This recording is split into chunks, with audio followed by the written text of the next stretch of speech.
গল্প যে অপেক্ষা কখনো শেষ হল না। ১৯৮৫ সাল, সোনাখালী গ্রামের এক পুরনো দিন। গ্রামের পাশ দিয়ে বয়ে যেত ছোট্ট এক নদী। সন্ধ্যা হলে নদীর পাড়ে কুয়াশা নেমে আসত।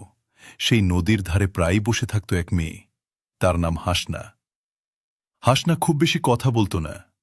তার চোখে সবসময় একটা অদ্ভুত অপেক্ষা লেগে থাকত। কার জন্য? জসিমের জন্য। নীরব প্রেম। জসিম আর হাসনার প্রেমটা ছিল খুব শান্ত। কেউ জানত না।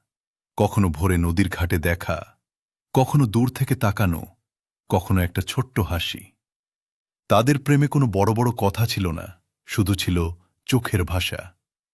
একদিন জসিম খুব আস্তে বলেছিল, হাসনা, তুমি যদি কোনোদিন আমাকে না পাও? হাসনা কাপা গলায় বলেছিল, তাহলে আমি অপেক্ষা করব। জসিম হাসল। কতদিন? হাসনার চোখ ভিজে উঠল। যতদিন বাঁচি। হঠাৎ ঝড়। কয়েকদিন পর হঠাৎ খবর এলো জসিম কাজের জন্য দূরে যাবে, শহরে। সেদিন সন্ধ্যায় নদীর পাড়ে তাদের শেষ দেখা হয়েছিল। হাসনা খুব আস্তে বলেছিল, তুমি ফিরে আসবে তো? জসিম তার হাত ধরে বলেছিল, আমি না ফিরে এসে পারব?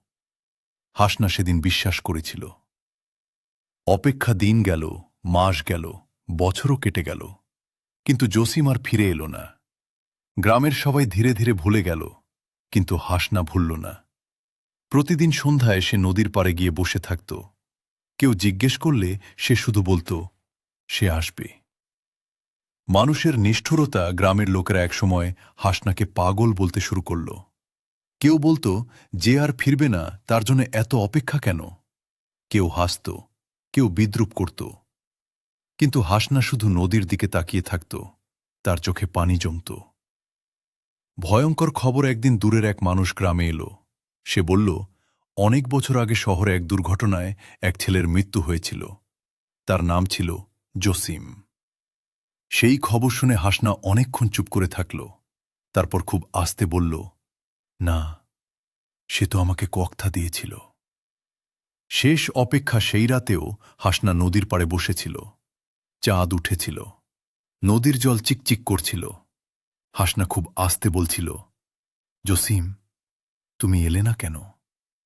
তার চোখ থেকে পানি পড়ছিল।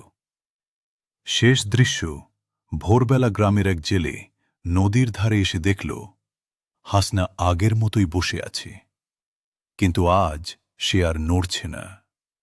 তার মাথা হেলে আছে, চোখ বন্ধ, মুখে শুকনো অশ্রু। তার কোলের উপর রাখা ছিল একটা পুরনো কাপড়। সেই কাপড়ের ভেতর ছিল জসিমের দেওয়া ছোট্ট একটা চিঠি। তাতে লেখা ছিল, অপেক্ষা করো, আমি ফিরব। অপেক্ষা কখনো শেষ হয়নি। শুধু যার জন্য অপেক্ষা, সে আর ফিরে আসেনি। যদি গল্পটি ভালো লাগে, অবশ্যই লাইক, কমেন্ট এবং সাবস্ক্রাইব করতে ভুলবেন না। আপনার মতামত জানাতে কমেন্ট করুন। আপনার অনুভূতি আমাদের জন্য অনেক মূল্যবান।